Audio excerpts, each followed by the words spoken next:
প্রিয় শিক্ষার্থী বন্ধুরা, আসসালামু আলাইকুম রহমতুল্লাহি ওবারাকাতুহু। Welcome back to my YouTube channel আমাদের পাঠশালা। তো বন্ধুরা, তোমরা সবাই কেমন আছো? আশা করি প্রত্যেকেই ভালো আছো এবং তোমাদের দোয়ায় আলহামদুলিল্লাহ আমি অনেক ভালো আছি। তো বন্ধুরা, আজকে আমি একটি নতুন পর্ব নিয়ে হাজির হলাম। আজকের পর্বটি হচ্ছে 2025 সালে যারা এসএসসি পরীক্ষা দিয়েছো তাদের রেজাল্ট কবে দেবে সেই প্রসঙ্গে আমি কিছু কথা বলবো এবং কথাগুলো শোনার পরেই তোমরা বুঝতে পারবা যে আসলে ফাইনালে তোমাদের রেজাল্টের ডেট কবে। তো বন্ধুরা, চলো দেরি না করে ভিডিওটি শুরু করা যাক। এসএসসির ফল কবে হবে, কি বলেছেন ঢাকা বোর্ড চেয়ারম্যান? লিখিত পরীক্ষা শেষ হওয়ার পরবর্তী 60 দিনের মধ্যে ফল প্রকাশের বাধ্যবাধকতা থাকায় 2025 সালে এসএসসি ও সমমান পরীক্ষার ফল জুলাই মাসের প্রথমার্ধে প্রকাশ করা হতে পারে।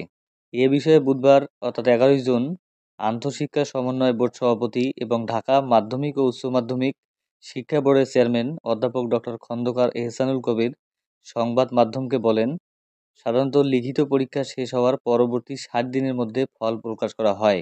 এবারও সময়সীমার মধ্যে ফল প্রকাশ করা হবে। গত 13ই মে এসএসসি ও সমমানের লিখিত পরীক্ষা শেষ হয়েছে, সেই হিসাবে আগামী 13ই জুলাইয়ের মধ্যে এসএসসির ফল প্রকাশ করা হতে পারে।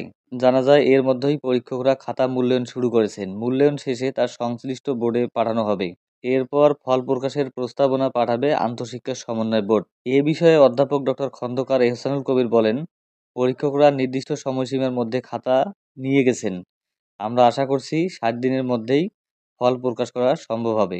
তো বন্ধুরা, তোমরা নিউজটি শুনে বুঝতেই পারলা যে আসলে তোমাদের পরীক্ষা বাংলা দ্বিতীয় শেষ হয়েছে 13 তারিখে, অর্থাৎ 13 তারিখ থেকে আজকে 2 মাস যদি আমরা এগিয়ে যাই তাহলে জুলাই মাসের 13 তারিখে তোমাদের 2 মাস পূর্ণ হবে।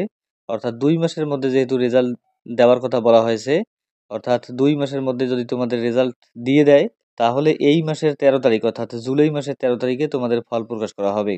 তো বন্ধুরা, প্রত্যেকের মঙ্গল কামনা করে আজকের পর্ব এখানেই শেষ করছি। তো তোমাদের কাছে ছোট্ট একটা রিকোয়েস্ট, তোমরা যারা নতুন তারা অবশ্যই আমার চ্যানেলটি সাবস্ক্রাইব করে আমাকে সাপোর্ট করবা। ধন্যবাদ।